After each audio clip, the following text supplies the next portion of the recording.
ಸ್ನೇಹಿತರೆ ನಮಸ್ಕಾರ, ನಾನು ರವೀಂದ್ರ ಜೋಶಿ. ಬಹಳ ದಿನಗಳಿಂದ ಅಮೆರಿಕ ಇರಾನ್ ಯುದ್ಧದ ಬಗ್ಗೆ ಮಾತೇ ಆಡಿರಲಿಲ್ಲ. ಯಾವುದೇ ರೀತಿಯಾದಂಥ ನಿರ್ಣಾಯಕವಾದಂಥ ಯಾವುದೇ ಬೆಳವಣಿಗೆಗಳಾಗದೇ ಇರೋದರಿಂದ ಮತ್ತು ಅಮೆರಿಕ ಇರಾನ್ ಯುದ್ಧ ಎನ್ನುವುದು ಯಾವ ಮಟ್ಟಿಗೆ ಸವಕಲು ವಿಷಯ ಆಗಿ ಹೋಗಿದೆ ಅಂದರೆ ಅದರ ಬಗ್ಗೆ ಮಾತನಾಡಿದಷ್ಟು ಸಮಯ ವ್ಯರ್ಥ ಎನ್ನುವಂಥದ್ದಾಗಿರೋದ್ರಿಂದ ಅದರ ಬಗ್ಗೆ ಮಾತೇ ಆಡಿರಲಿಲ್ಲ.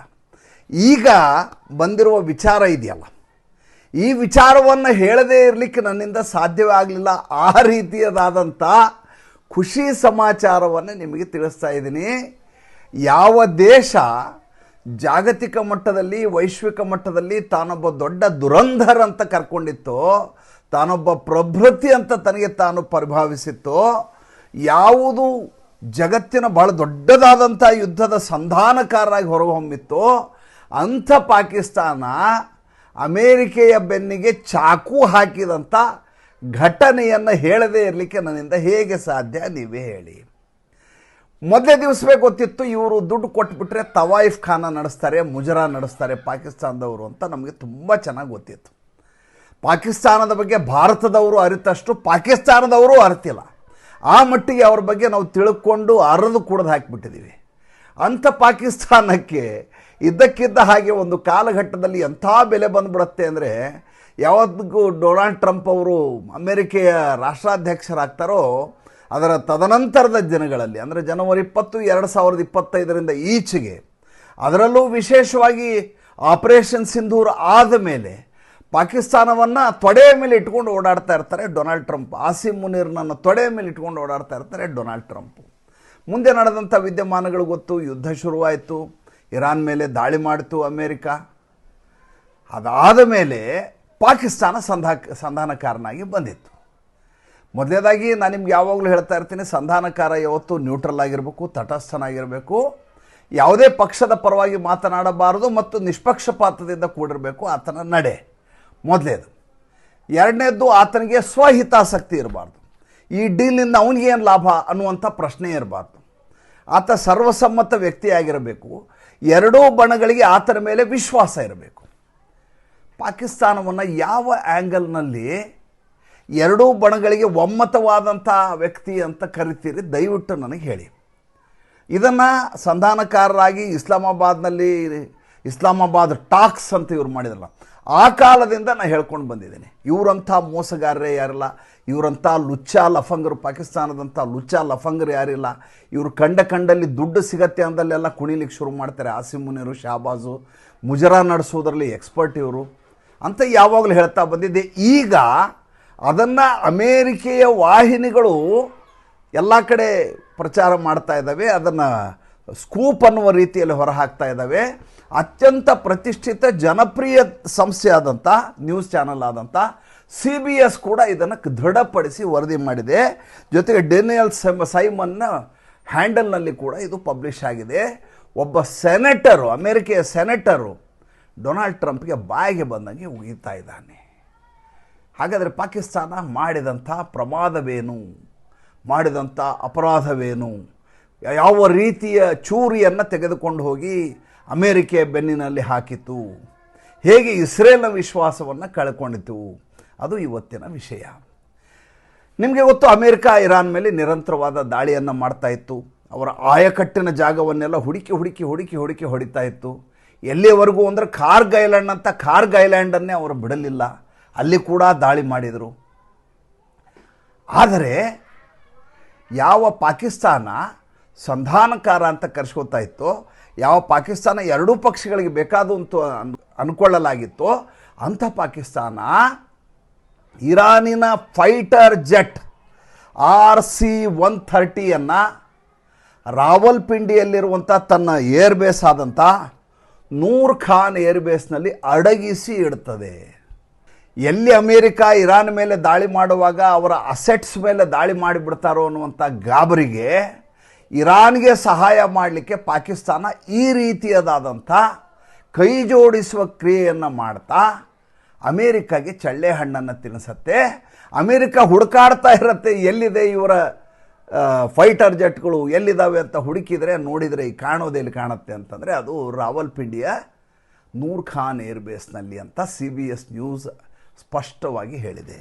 ಅಷ್ಟೇ ಅಲ್ಲ, ಇದರ ಬಗ್ಗೆ ಅತ್ಯಂತ ಪ್ರಭಾವಿತರಾಗಿ ಮೀಟಿಂಗಲ್ಲಿ ಇದನ್ನು ವಿಷಯವನ್ನಿಟ್ಟು ಸರ್ಕಾರಕ್ಕೆ ತಿವಿದಂಥ ವ್ಯಕ್ತಿ ಹೆಸರು ಲಿಂಡ್ಸೆ ಗ್ರಹಾಮ್ ಅಂತ, ಭಾಳ ಪ್ರತಿಷ್ಠಿತವಾದಂತಹ ಸೆನೆಟರ್ ಈತ ಹೇಳ್ತಾರೆ, ನೀವು ಯಾರನ್ನ ನಂಬಿದರೂ ಬೇಕಾದ್ರೆ ನಂಬಿ, ಆದರೆ ಪಾಕಿಸ್ತಾನವನ್ನು ನಂಬಬೇಡಿ.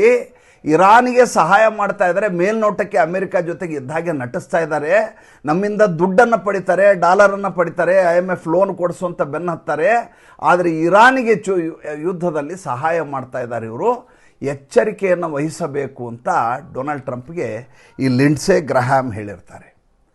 ನೋಡಿ ಹೇಗಿದೆ ಅಂದರೆ, ಇದರ ಫೋಟೋಗಳನ್ನು ಸ್ಯಾಟಲೈಟಿಂದ ತೆಗೆದಂಥ ಫೋಟೋಗಳನ್ನು ದಾಖಲೆಯಾಗಿ ನೀಡಲಾಗಿದೆ. ನೂರ್ ಖಾನ್ ಏರ್ವೇಸ್ನಲ್ಲಿ RC-130 ಯುದ್ಧ ವಿಮಾನ ಅಲ್ಲಿ ಲ್ಯಾಂಡ್ ಆಗಿದ್ದು, ಅಲ್ಲಿ ಹ್ಯಾಂಗರ್ನಲ್ಲಿ ಒಳಗಡೆ ನಿಲ್ಲಿಸಿರೋದು. ಹೆಂಗಿದೆ ಸ್ವಾಮಿ? ಪಾಕಿಸ್ತಾನ ಇದನ್ನು ತಳ್ಳಿ ಹಾಕಿದೆಯಾ? ಪಾಕಿಸ್ತಾನ ಇದನ್ನು ತಳ್ಳಿ ಹಾಕಿಲ್ಲ. ಅವರು ಹೇಗೆ ಇದನ್ನು ತಿಪ್ಪೆ ಸಾರಿಸಿದರು ಅಂದರೆ, ಇಲ್ಲ, ಮಾತುಕತೆ ಸಂಧಾನ ನಡೆಯುವ ಸಂದರ್ಭದಲ್ಲಿ ಆವಾಗ ಇರಾನ್ನಿಂದ ಅವರ ರಾಯಭಾರಿಗಳು, ಅವರ ಮಾತುಕತೆ ಆಡುವಂಥ ಪ್ರಮುಖ ವ್ಯಕ್ತಿಗಳು ಪಾಕಿಸ್ತಾನಕ್ಕೆ ಬಂದು ಇಳಿತಾ ಇದ್ರು. ಹಾಗೆ ಬಂದಾಗ ನಾವು ಅವರು ವಿಮಾನ ತಂದು ನಿಲ್ಲಿಸಿದ್ದು ನಿಜ, ಆದರೆ ಅದನ್ನು ಅಡಗಿಸಿಟ್ಟಿದ್ದಲ್ಲ ಅಂತ ಈ ಮುಲ್ಲಾ ಮುನೀರ್ ಹೇಳ್ತಾ ಇದ್ದಾನೆ, ಶಾಬಾಜ್ ಶರೀಫ್ ಹೇಳ್ತಾ ಇದ್ದಾನೆ. ಅಲ್ಲ ಸ್ವಾಮಿ, ಮಾತುಕತೆ ನಡೀಬೇಕಾದ್ದು ಇಸ್ಲಾಮಾಬಾದ್ನಲ್ಲಿ, ನಿಮ್ಮ ರಾಜಕೀಯ ದುರಂಧರಗಳೆಲ್ಲ ಇರೋದು ಇಸ್ಲಾಮಾಬಾದ್ನಲ್ಲಿ, ಎಲ್ಲ ಪ್ರವೃತ್ತಿಗಳು. ಈ ಏರ್ ಬೇಸ್ ಇರೋದು ರಾವಲ್ಪಿಂಡಿನಲ್ಲಿ. ಯಾವ ರಾವಲ್ಪಿಂಡಿ? ಯಾವ ಭಾರತ ಈ ಆಪರೇಷನ್ ಸಿಂಧೂರ್ ಸಂದರ್ಭದಲ್ಲಿ ಸಂಪೂರ್ಣವಾಗಿ ನೂರ್ ಖಾನ್ ಏರ್ ಬೇಸನ್ನು ನುಚ್ಚುನೂರು ಮಾಡಿಬಿಟ್ಟಿತ್ತು, ಅದನ್ನು ರಿಪೇರಿ ಮಾಡಲಿಕ್ಕೆ ಹೆಣಗಾಡಿ ಹೋಗಿದ್ರು. ಯಾವ ನೂರ್ ಖಾನ್ ಏರ್ ಬೇಸು? ನೂರ್ ಖಾನ್ ಏರ್ ಬೇಸ್ ಮೇಲೆ ದಾಳಿ ಆಗಿದೆ ಅಂದ ತಕ್ಷಣ ಡೊನಾಲ್ಡ್ ಟ್ರಂಪ್ ಅವರು ಅಮೇರಿಕ ಇದ್ದಕ್ಕಿದ್ದ ಹಾಗೂ ಓಡಿ ಬಂದು ಏನೇನಾಯಿತು ಅಂತ ಹುಡುಕಾಡಿದ್ರು. ಅಂಥ ನೂರ್ ಖಾನ್ ಏರ್ ಬೇಸ್ಗೆ ಹೋಗಿ ಯಾಕೆ ಈ ಫೈಟರ್ ಜೆಟ್ ಏರ್ಕ್ರಾಫ್ಟ್ ಹೋಗಿ ಅಲ್ಲಿ ನಿಲ್ಲತ್ತೆ? ಕಾರ್ಗೋ ಕೆಪಾಸಿಟಿ ಇರುವಂಥ RC-130 ಅದು ಯಾಕೆ ನಿಲ್ಲತ್ತೆ? ಮೊದಲೇದಾಗಿ ಯಾವಾಗ ನಾವು ಆಪರೇಷನ್ ಸಿಂಧೂರ್ ಮಾಡಿದ್ವಿ ಆವಾಗ ಡೊನಾಲ್ಡ್ ಟ್ರಂಪ್ ಕಂಗಾಲಾದರು. ಯಾಕೆಂದರೆ ಜಗತ್ತಿನ ಬೇರೆ ಬೇರೆ ಭಾಗಗಳಲ್ಲಿ ಈತ ಅಣ್ವಸ್ತ್ರಗಳನ್ನು ಸ್ಟಾಕ್ ಮಾಡಿ ಇಟ್ಟಿದ್ದಾರೆ, ಅಸೆಟ್ಸ್ಗಳನ್ನು. ಅದರಲ್ಲಿ ಪಾಕಿಸ್ತಾನದ ಈ ನೂರ್ ಖಾನ್ ಏರ್ ಬೇಸ್ ಕೂಡ ಒಂದು. ಯಾವಾಗ ಭಾರತ ದಾಳಿ ಮಾಡಿದೆ ಅಂತಾಗತ್ತೋ, ಒಂದು ಕಡೆ ಮರ್ಕಜು, ಇನ್ನೊಂದು ಕಡೆ ಇವರ ಎಲ್ಲ ಏರ್ ಬೇಸ್ಗಳ ಮೇಲೆ ದಾಳಿ ಮಾಡಿದೆ ಅಂತಾಗತ್ತೋ, ಮೊದಲು ಓಡಿ ಬಂದಿದ್ದೇ ಇಲ್ಲಿಗೆ. ಅದಕ್ಕಿಂತ ಹೆಚ್ಚಿನದೇನೆಂದರೆ, ಈ ನೂರ್ ಖಾನ್ ಏರ್ ಬೇಸಿನ ಕೀಲಿ ಇರೋದೇ ಇವ್ರ ಕಡೆ ಅಂತ, ಅಲ್ಲಿ ವ್ಯವಸ್ಥೆ ಅದು. ಅಂಥ ಈಗ ಹೆಂಗಿದೆ ಅಂದರೆ, ಭಾಳ ಸಿಂಪಲ್ಲಾಗಿ ಲೇಮ್ಯಾನ್ ಭಾಷೆಯಲ್ಲಿ ಹೇಳ್ಬೇಕಂದ್ರೆ, ಕಳ್ಳ ತಪ್ಪಿಸ್ಕೊಂಡು ಹೋದ ಅಂತ ಎಲ್ಲ ಕಳ್ಳನ್ನು ಹುಡುಕಾಡ್ತಾ ಇರ್ತಾರೆ. ಕಳ್ಳ ತಪ್ಪಿಸ್ಕೊಂಡು ಎಲ್ಲಿ ಹೋದ? ಪೊಲೀಸ್ ಸ್ಟೇಷನ್ನಲ್ಲಿ ಬಂದು ಕೂತಿದ್ದಾನೆ, ಪೊಲೀಸರೆಲ್ಲ ಹೊರಗಡೆ ಹುಡುಕಾಡ್ತಾ ಇದ್ದಾರೆ. ಅದೇ ಮಾದರಿಯಲ್ಲಿ, ಅದೇ ರೀತಿಯಲ್ಲಿ ಪಾಕಿಸ್ತಾನ ಏನು ಮಾಡುತ್ತೆ ಅಂದರೆ, ಪಾಕಿಸ್ತಾನ ಹೇಗಿದ್ದರೂ ನಮ್ಮ ಸಂಧಾನಕಾರ, ಪಾಕಿಸ್ತಾನ ಅವ್ರಿಗೆ ಯಾವುದೇ ರೀತಿಯ ರಕ್ಷಣೆಯನ್ನು ಕೊಟ್ಟಿರೋದಿಲ್ಲ ಅಂತ ನಂಬಿಕೆಯಲ್ಲಿ ಅಮೇರಿಕ ಇರ್ತದೆ. ಇರಾನಿನ ಎಲ್ಲ ಅಸೆಟ್ಸ್ ಏನಿದೆ, ಯುದ್ಧಕ್ಕೆ ಬೇಕಾದಂಥ ಅಸೆಟ್ಸ್ನ ತೊಗೊಂಬಂದು ಪಾಕಿಸ್ತಾನ ತನ್ನ ಹಿತ್ತಲು ಬಾಗಿಲಲ್ಲಿ ಒಳಗಡೆ ಇಟ್ಕೊಂಡಿರ್ತದೆ. ಪಾಕಿಸ್ತಾನದ ಕಡೆ ಅವರಿಗೆ ಲಕ್ಷ್ಯವೇ ಹೋಗೋದಿಲ್ಲ ಅಮೇರಿಕಾಗೆ. ಅವರು ಬೇರೆ ಬೇರೆ ಕಡೆ ಹುಡುಕ್ತಾ ಇರ್ತಾರೆ, ಎಲ್ಲಿ ಹೊಡಿಲಿ, ಎಲ್ಲಿ ಕಾರ್ಗ್ ಐಲ್ಯಾಂಡ್ನಲ್ಲಿ ಹೊಡಿಲ್ಲ, ಇಲ್ಲಿ ಹೊಡಿಲ್ಲ, ಅಲ್ಲಿ ಹೊಡಿಲ್ಲ ಅಂತ ಅವ್ರು ಹುಡುಕ್ತಾ ಇರ್ತಾರೆ. ನೋಡಿದರೆ ಯಾವ ವ್ಯಕ್ತಿಯನ್ನು ನೀವು ನೇಮಿಸಿದ್ದೀರಿ ಆತನ ಮನೆ ಹಿತ್ತಲಲ್ಲಿ ಬಂದು ಇವರು ವಿಮಾನಗಳು ನಿಂತಿದ್ದಾವೆ ಅಂದರೆ ಯಾವ ಮತ್ತಿನ ಅದಕ್ಕಿಂತ ಇನ್ನೊಂದು ದೊಡ್ಡ ವಿಷಯ ಇದೆ. ಇವರಿಗೆ ಎಲ್ಲ ಟ್ರಾನ್ಸ್ಪೋರ್ಟ್ ಆಯ್ತಲ್ಲ, ಆರ್ಟಿಲರೀಸು ಎಲ್ಲ, ಅದಕ್ಕೆ 6 ರಹದಾರಿಗಳನ್ನು ಅರೇಂಜ್ ಮಾಡಿ ಪಾಕಿಸ್ತಾನ ಇರಾನಿಗೆ ನೀಡಿತ್ತು ಅನ್ನುವಂಥ ಮತ್ತೊಂದು ಮಾಹಿತಿ ಲಭ್ಯ ಆಗ್ತಾ ಇದೆ. ಎಂಥ ವಿಚಿತ್ರ ನೋಡಿ, 6 ಮಾರ್ಗಗಳನ್ನು ತೆಗೆದುಕೊಟ್ಟಿತ್ತು. ಈಗ ಚೈನಾದಿಂದ ಇರಾನಿಗೆ ಸಪ್ಲೈ ಆಗಿದೆ, ಆರ್ಟಿಲರೀಸ್ ಎಲ್ಲ ಸಪ್ಲೈ ಆಗಿದೆ, ಡ್ರೋನ್ ಇರಬಹುದು, ರಾಕೆಟ್ ಇರಬಹುದು, ಏನೇ ಇರ್ಬೋದು, ಏರ್ ಡಿಫೆನ್ಸಿವ್ ಎಕ್ವಿಪ್ಮೆಂಟ್ಸು ಏನೇ ಇರ್ಬೋದು. ಅದೆಲ್ಲವೂ ಬಂದದ್ದು ಹೆಂಗೆ? ಮೇಲೆ ಆಕಾಶದಿಂದ ಚೈನಾದಿಂದ ಹಾರಿ ಬಂದು ಇರಾನಿಗೆ ಇಳಿಯೋಕ್ಕಾಗಲ್ಲ. ಯಾವಾಗಲೂ ಸ್ಯಾಟಲೈಟ್ ಮೂಲಕ ಪ್ರತಿಯೊಂದನ್ನು ಗಮನಿಸ್ತಾ ಇರುತ್ತೆ ಅಮೇರಿಕೆಯ ಸೈನ್ಯ. ಆಮೇಲೆ ಅವರು ಎಷ್ಟು ಅತ್ಯಾಧುನಿಕವಾಗಿದ್ದಾರೆ ಅವರು ಮತ್ತು ಇಸ್ರೇಲ್ ಅಂತ ನಾವು ಹೇಳಬೇಕಾಗಿಲ್ಲ, ಮೊಸಾದ್ ಹೇಗಿದೆ ಅನ್ನೋದನ್ನು ಹೇಳಲೇಬೇಕಾಗಿಲ್ಲ. ಹಾಗಿರುವಾಗ ಅವರು ಬೇರೆ ದಾರಿಯನ್ನು ಹುಡ್ಕೊಂಬರ್ಬೇಕು. ಬೇರೆ ದಾರಿ ಯಾವುದು ಅಂದರೆ ವಾಪಸ್ ಅವರು ಪಾಕಿಸ್ತಾನದ ಮೂಲಕ ಬರೋದು. ಪಾಕಿಸ್ತಾನದಲ್ಲಿ ಮಾರ್ಗವನ್ನು ಖಾಲಿ ಮಾಡಿ ತೆಗೆದುಕೊಟ್ಟು ಚೈನಾದಿಂದ ಇರಾನಿಗೆ ಎಲ್ಲ ವ್ಯವಸ್ಥೆ ಬರುವ ಹಾಗೆ ಮಾಡಿ ಆಕಾಶದ ಕಡೆ ಲಕ್ಷ್ಯ ತೋರಿಸಿ ಇಲ್ಲಿ ಇವರಿಗೆ ಚಳ್ಳೆ ಹಣ್ಣು ತಿನ್ನಿಸುವ ಕೆಲಸವನ್ನು ಅತ್ಯಂತ ನಿಷ್ಠೆಯಿಂದ ಪಾಕಿಸ್ತಾನ ಅಮೇರಿಕೆಗೆ ಮಾಡಿದೆ. ಗ್ರಹಾಂ, ಲಿಂಡ್ಸೆ ಗ್ರಹಾಂ ಇದನ್ನು ಸ್ಪಷ್ಟವಾಗಿ ನಿನ್ನೆ ನಡೆದಂಥ ಸಮಿತಿಯ ಸಭೆಯಲ್ಲಿ ಹೇಳಿದ್ದಾರೆ. ಮಿಸ್ಟ್ರಸ್ಟ್ ಮಾಡಿದಂಥ ದೇಶ ಅದು, ನಂಬಬಾರ್ದು ಅಂತ. ಇನ್ನು ಬೆಂಜಮಿನ್ ನೆತನ್ಯಾಹುನ ಇಂಟರ್ವ್ಯೂ ಇತ್ತು. ಇನ್ನೊಂದು ಕೆಲಸ ಮಾಡಿದೆ ಅದು. ನೋಡಿ ಮಜಾ ಹೆಂಗಿದೆ ಅಂದರೆ, ಪಾಕಿಸ್ತಾನ ಮಾಡಿದಂಥ ಮಿತ್ರದ್ರೋಹಿ ಕೆಲಸ ಯಾವ ಮಟ್ಟಿಗಿದೆ ಅಂತಂದರೆ, ಇಸ್ರೇಲ್ ಮತ್ತು ಅಮೇರಿಕೆ ಮಧ್ಯೆ ಕಂದರ ಉಂಟಾಗಬೇಕು. ಅದಕ್ಕಾಗಿ ಹಿಡನ್ ಡಿಜಿಟಲ್ ಬ್ಯಾಟಲ್ ಫೀಲ್ಡನ್ನು ರೆಡಿ ಮಾಡುತ್ತೆ. ಡಿಜಿಟಲ್ ಬ್ಯಾಟಲ್ ಫೀಲ್ಡ್ ಅಂದರೆ ಅಮೇರಿಕೆಯ ಹ್ಯಾಂಡಲ್ ಮೂಲಕ ಅಮೇರಿಕ ಮತ್ತು ಇಸ್ರೇಲ್ ಮಧ್ಯೆ ಕಂದರು ಉಂಟಾಗುವ, ಬಿರುಕು ಉಂಟಾಗುವ ಹಾಗೆ ಬಾಟ್ಸ್ ಮೂಲಕ, ಚಾಟ್ ಬಾಟ್ ಮೂಲಕ ನೂರಾರು ಮೆಸೇಜ್ಗಳನ್ನ ಏಕಕಾಲಕ್ಕೆ ಹರಿಬಿಡೋದು, ಕ್ಯಾಂಪೇನ್ ಮಾಡೋದು, ಅಮೇರಿಕೆಯ ಜನರಿಂದ ಮಾತಾಡಿಸೋದು. ಇಸ್ರೇಲ್ನಿಂದಾಗಿ ನಾವು ಯುದ್ಧ ಮಾಡಬೇಕಾಯಿತು, ನಮ್ಮಲ್ಲಿ ಪೆಟ್ರೋಲ್ ರೇಟ್ ಜಾಸ್ತಿ, ನೀವು ಮಾಡದೆ ಹೋದರೆ ಹಂಗಾಗ್ತಿರ್ಲಿಲ್ಲ, ಇಸ್ರೇಲ್ಗೋಸ್ಕರ ಹೋರಾಟವನ್ನು ನಮ್ಮ ದೇಶ, ಹಿಂಗೆ ಒಟ್ಟು ಅಮೇರಿಕನ್ಸ್ ಮಾತಾಡಿದ ಹಾಗೆ ಅದನ್ನು ತಯಾರು ಮಾಡೋದು. ಅಕೌಂಟ್ ಎಲ್ಲಿದೆ ಅಂತ ಚೆಕ್ ಮಾಡಿ ನಿಮ್ಗೆ ಅಮೇರಿಕಾದಲ್ಲಿರುತ್ತೆ. ಮಾಡೋದು ಪಾಕಿಸ್ತಾನ ತನ್ನ ಚಾಟ್ ಬಾಟ್ ಮೂಲಕ ಹಿಡನ್ ಡಿಜಿಟಲ್ ಬ್ಯಾಟಲ್ ಫೀಲ್ಡ್ ಮಾಡ್ಕೊಂಡಿರುತ್ತೆ. ಅದು ಬಾಟ್ ಸಿಸ್ಟಮ್ ಮೂಲಕ ಸಂಪೂರ್ಣವಾಗಿ ಏಕಕಾಲಕ್ಕೆ ಲಕ್ಷ ಲಕ್ಷ ಮೆಸೇಜ್ಗಳು ಅಮೇರಿಕೆಯ ವಿರುದ್ಧವಾಗಿ ಇಸ್ರೇಲ್ ಮಾತನಾಡಿದಾಗೆ, ಇಸ್ರೇಲ್ ವಿರುದ್ಧವಾಗಿ ಅಮೇರಿಕ ಮಾತನಾಡಿದಾಗೆ ಸುದ್ದಿಗಳನ್ನು ಹರಿಬಿಡೋದು. ಇದೇ ಕೆಲಸವನ್ನು ಆಪರೇಷನ್ ಸಿಂಧೂರ್ ಸಂದರ್ಭದಲ್ಲಿ ಪಾಕಿಸ್ತಾನ ಭಾರತದ ವಿರುದ್ಧ ಮಾಡ್ತೀವಿ. ಅವರ ರಫೈಲ್ ಬಿದ್ದಿದೆ, ಅವ್ರು ಬೇಕಾದಷ್ಟು ವಿಮಾನಗಳನ್ನು ಕೆಡವಿ ಹಾಕಿದ್ದೀವಿ, ಯುದ್ಧದಲ್ಲಿ ನಾವು ಗೆದ್ದಿದ್ದೀವಿ, ನಮಗೆ ಯಾವುದೇ ನಷ್ಟ ಆಗಿಲ್ಲ, ಭಾರತದ ಎಲ್ಲಿ ಬೇಕಲ್ಲಿ ನಮ್ಮ ಬಾಂಬುಗಳು ಹಾರಾಡ್ತಾ ಇದ್ದಾವೆ ಅಂತ ಸುದ್ದಿಗಳನ್ನು ಚಾಟ್ ಬಾಟ್ ಮೂಲಕ ಹಾಕಿತ್ತು. ಸ್ವತಃ ಇದನ್ನು ಡೊನಾಲ್ಡ್ ಟ್ರಂಪ್ ಇದನ್ನು ಇಟ್ಕೊಂಡು ನಮ್ಮ ಪ್ರಶ್ನೆ ಕೇಳಲಿಕ್ಕೆ ಶುರು ಮಾಡಿದರು. ನಿಮ್ಮ ಒಟ್ಟು 6 ಯುದ್ಧ ವಿಮಾನ ಬಿದ್ದಿದ್ದಾವೆ, ನಿಮ್ಮ ರಫೈಲು ಅಲ್ಲಿ ಬಿದ್ದಿದೆ, ಎಲ್ಲಿ ಬಿದ್ದಿದೆ, ಒಂದು ತುಣುಕಾದರೂ ಸಿಗಬೇಕಲ್ವಾ?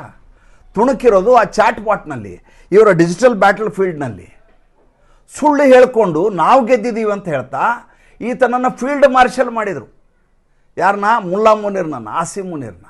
ಈಗ ಆಸಿಮ್ ಮುನೀರು ಯಾರು ಡೊನಾಲ್ಡ್ ಟ್ರಂಪ್ನ ತೊಡೆಯ ಮೇಲೆ ಕೂತಿದ್ದ, ಆತ ಒಂದ ಮಾಡಿದ. ಈಗ ಈ ಪ್ಯಾಂಟಿಗೆ ಡೊನಾಲ್ಡ್ ಟ್ರಂಪ್ ಅವರ ತೊಡೆಯ ಮೇಲೆ ಕೂತವನು ಒಂದ ಮಾಡಿದ್ದಾನೆ. ಈಗ ಡೊನಾಲ್ಡ್ ಟ್ರಂಪ್ಗೆ ಹಸಿ ಆಗ್ತಾ ಇದೆ. ಎಲ್ಲಿ ಹಸಿ ಆಗ್ತಾ ಇದೆ ಅಂತ ಆಚೆ ಈಚೆ ನೋಡಿದರೆ ತೊಡೆ ಮೇಲೆ ಕೂತವನ ಮೂತ್ರ ವಿಸರ್ಜನೆ ಮಾಡಿದ್ದಾನೆ. ಅಶ್ಲೀಲವಾಗಿ ಅಸಭ್ಯವಾಗಿ ಮಾತಾಡ್ತೀನಿ ಅಂತ ದಯವಿಟ್ಟು ಅನ್ಕೋಬಾರ್ದು. ಪಾಕಿಸ್ತಾನದ ಬಗ್ಗೆ ಮಾತನಾಡುವಾಗ ನನ್ನಿಂದ ಆ ರೀತಿಯ ರೋಷ, ಆ ರೀತಿಯ ಕೋಪ ಬರೋದು ಸಹಜ, ಸ್ವಾಭಾವಿಕ. ಇದಕ್ಕಿಂತ ಕೆಟ್ಟ ಶಬ್ದಗಳು ನನ್ನ ಬಾಯಿಂದ ಬರಲಿಕ್ಕೆ ಸಾಧ್ಯ ಇಲ್ಲ. ಆದ್ದರಿಂದ ಇಲ್ಲಿಗೆ ನಿಲ್ಲಿಸಿದ್ದೇನೆ.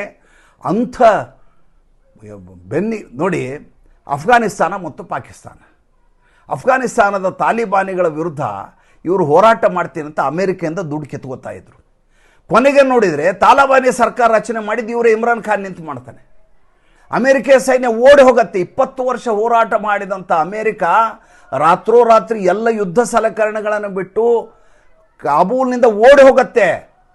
ಕಾಬೂಲ್ನಲ್ಲಿ ನಮ್ಮದೇ ಅಧಿಕಾರ, ನಾವು ನೀವು ಭಾಯಿ ಅಂತೇಳಿ ಅಫ್ಘಾನಿಸ್ತಾನ ತಪ್ಕೋತಾನೆ ಇಮ್ರಾನ್ ಖಾನ್. ಅವತ್ತೇ ಅಮೇರಿಕ ತಿಳ್ಕೋಬೇಕಾಗಿತ್ತು ಇದಕ್ಕಿಂತ ಮೋಸದ ರಾಷ್ಟ್ರ ಇನ್ನೊಂದಿಲ್ಲ ಅಂತೆ. ಆದರೆ ಡೊನಾಲ್ಡ್ ಟ್ರಂಪ್ ಎನ್ನುವಂಥ ವಂಚಕ ರಾಷ್ಟ್ರಗಳೇ ಬೇಕು. ಆತ ಒಂದು ಸಲ ಹೇಳಿದ್ದ, ನಾನು ಹೇಳ್ದಂಗೆ ಕೇಳ್ಕೊಂಡು ಬಿದ್ದಿರುವಂಥ ಸೋಲುವಂಥ ರಾಷ್ಟ್ರಗಳು ನನಗೆ ಬೇಕು ಅಂತ ಹೇಳಿದ್ದ. ಆತನಿಗೆ ನರೇಂದ್ರ ಮೋದಿ ಬೇಡ, ಆತನಿಗೆ ಈ ಶಹಬಾಜ್ ಶರೀಫ್ ಥರದವರು, ಆಸಿಮ್ ಮುನೀರ್ ಥರದವರು ಬೇಕು. ಈಗ ನೋಡಿದರೆ ಒದ್ದೆಯಾದಂಥ ಸಂದರ್ಭ ಒದಗಿದೆ. ಈಗ ಪಾಕಿಸ್ತಾನದ ಜೊತೆ ಯಾವ ರೀತಿಯ ನಿಲುವಿರುತ್ತೆ? ಅದರ ಮಧ್ಯೆ ಇವತ್ತು ಡೊನಾಲ್ಡ್ ಟ್ರಂಪ್ ಅವರು ಚೈನಾಗೆ ಹೋಗಿದ್ದಾರೆ. ಅಲ್ಲಿ ಈಗಾಗಲೇ ಅಲ್ಲಿಯ ವಿದೇಶಾಂಗ ಸಚಿವ, ಇರಾನ್ನ ವಿದೇಶಾಂಗ ಸಚಿವ ಅರಾಗಚಿ ಹೋಗಿದ್ದಾರೆ. ಅಬ್ಬಾಸ್ ಅರಾಗಚಿ ಸೆಟ್ಲಾಗಿದ್ದಾರೆ. 4 ಅಂಶಗಳನ್ನು ಇಟ್ಕೊಂಡು ಹೋಗಿದ್ದಾರೆ. ಚೈನಾವನ್ನು ಸಂಧಾನಕಾರರಾಗಿ ಮಾಡಬೇಕು ಅನ್ನುವಂಥ ತೀರ್ಮಾನಕ್ಕೆ ಬರಲಾಗಿದೆ. ಚೈನಾ ಸಂಧಾನಕಾರರಾದರೆ ಪಾಕಿಸ್ತಾನದ ಸಂಧಾನ ಇಲ್ಲ ಅಂತ ಆಗೋಯ್ತು. ಪಾಕಿಸ್ತಾನಕ್ಕೂ ಅದೇ ಬೇಕಾಗಿತ್ತು. ಏನು? ಒಂದು ಕಡೆ ಚೈನಾದ ವಿಶ್ವಾಸ, ಮತ್ತೊಂದು ಕಡೆ ಅಮೇರಿಕಾದ ವಿಶ್ವಾಸ. ಈಗಾಗಲೇ $1.3 ಬಿಲಿಯನ್ ಬಂದಾಗಿದೆ ಪಾಕಿಸ್ತಾನಕ್ಕೆ. ನನಗೇನು ಕಳ್ಕೊಳ್ಳೋದಿದೆ? ಇರಾನ್ ಜೊತೆ ವಿಶ್ವಾಸ ಉಳಿತು, ಸೌದಿ ಅರೇಬಿಯಾ ದುಡ್ಡು ಕೊಡ್ತು, 20,000 ಸೈನಿಕರನ್ನ ಅಲ್ಲಿ ಕಳಿಸಿದೆ, ನಂದು ಎಲ್ಲ ರೀತಿಯಾದಾಗಿ ಆರಾಮ್ ನಡೀತು ಅಂತ ಪಾಕಿಸ್ತಾನ ಒಳಗಿಂದೊಳಗೆ ಮುಸು ನಗ್ತಾ ಇರ್ತದೆ. ಠಕ್ಕರ್ ಯಾವಾಗಲೂ ಮೋಸ ಮಾಡಿದ ಮೇಲೆ ಪಶ್ಚಾತ್ತಾಪ ಪಡೋದಿಲ್ಲ, ಅವ್ರಿಗೆ ಆತ್ಮಸಾಕ್ಷಿ ಅನ್ನೋದು ಇರೋದಿಲ್ಲ. ಹೇಗೆ ಟೋಪಿ ಹಾಕಿದೆ ಅಂತ ಒಳಗೊಳಗೆ ನಗ್ತಾ ಇರ್ತಾರೆ. ಪಾಕಿಸ್ತಾನ ಅಂಥ ರಾಷ್ಟ್ರ. ಮತ್ತು ಮುಂದಿನ ಸಂಚಿಕೆಯಲ್ಲಿ ಹೊಸ ವಿಷಯದೊಂದಿಗೆ ಬರ್ತೀನಿ. ಸಂಚಿಕೆ ಇಷ್ಟ ಆದರೆ ಲೈಕ್ ಮಾಡಿ, ಫಾಲೋ ಮಾಡಿ, ಶೇರ್ ಮಾಡಿ. ನಮ್ಮ ಮುಕ್ತ ಪತ್ರಿಕೋದ್ಯಮಕ್ಕೆ ಆರ್ಥಿಕವಾಗಿ ಬೆಂಗಾವಲಾಗಿ ನಮಸ್ಕಾರ.